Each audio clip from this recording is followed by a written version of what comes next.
के खिलाफ कांग्रेस के 9 विधायक। हरक सिंह रावत ने दिया इस्तीफा। राज्यपाल से देर रात मिले बागी विधायक। देर रात ही सब दिल्ली रवाना। उत्तराखंड में बीजेपी बनाएगी सरकार। उत्तराखंड में लगेगा राष्ट्रपति शासन। उत्तराखंड में किसकी सरकार? ये शोर, ये हल्ला और ये नारेबाजी का दौर, ये नजारा है उत्तराखंड विधानसभा का। सदन से शुरू हुआ ये हंगामा उत्तराखंड के सियासी गलियारे से होते हुए दिल्ली तक जा पहुंचा। इस शोर से उठते धुएं ने कांग्रेस सरकार पर संकट के बादल ला दिए हैं। वहीं शाम होते होते सीएम हरीश रावत के माथे पर बल डाल दिए। सदन के अंदर ही वित्त विधेयक पर कांग्रेस के 9 विधायकों ने सरकार के विपक्ष में वोट डाल दिए और जब विधानसभा अध्यक्ष ने वोटिंग की मंजूरी नहीं दी तो सदन के अंदर और बाहर आरोप प्रत्यारोपों से होता हुआ ये मामला राजभवन के आंगन में सरकार को गिराने तक पहुंच गया। बजट के खिलाफ पड़े और केवल 32 वोट बजट के पक्ष में पड़े, तो ये सरकार अल्पमत में आ गई है। और सरकार क्योंकि फाइनेंशियल बिल गिरता है और ये शर्म आनी चाहिए विधानसभा अध्यक्ष जी को कि जिन्होंने कि 35 खिलाफ मतदान कर रहे हैं और उसके बावजूद भी 35 की संख्या को गिनने के बजाय उन्होंने कहा कि बजट पास कर दिया और बिना गणमन किए हुए राष्ट्रगान को किए बिना सदन से उठकर चले गए।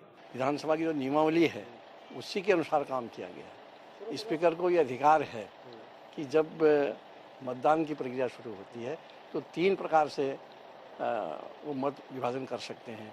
एक तो ध्वनिमत से, और दूसरा हाथ उठा करके, और तीसरा मतपत्रों के माध्यम से।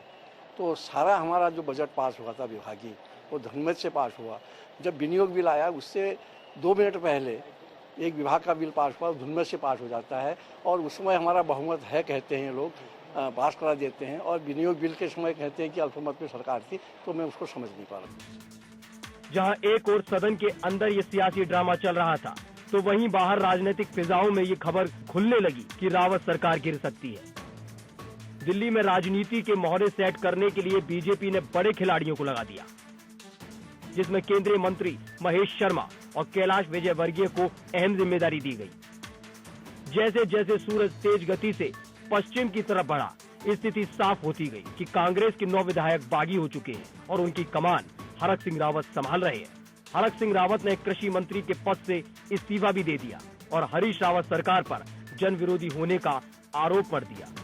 वहीं हरीश रावत ने बीजेपी को अविश्वास प्रस्ताव लाने की चुनौती दे दी है। देखिए, इसमें हम अभी हमारा पहला लक्ष्य है इस राक्षसी सरकार का जो खनन, शराब माफिया, भू माफियाओं की सरकार है। पहला लक्ष्य हमारे सरकार को, इस राक्षसी सरकार को प्रदेश से विदाई करना हमारे पहला लक्ष्य है।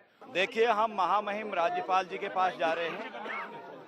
कांग्रेस के 9 लोग ये जो विनियोग विधेयक था उस पर विपरीत में वोट दिए हैं और 26 लोग भारतीय जनता पार्टी के हैं।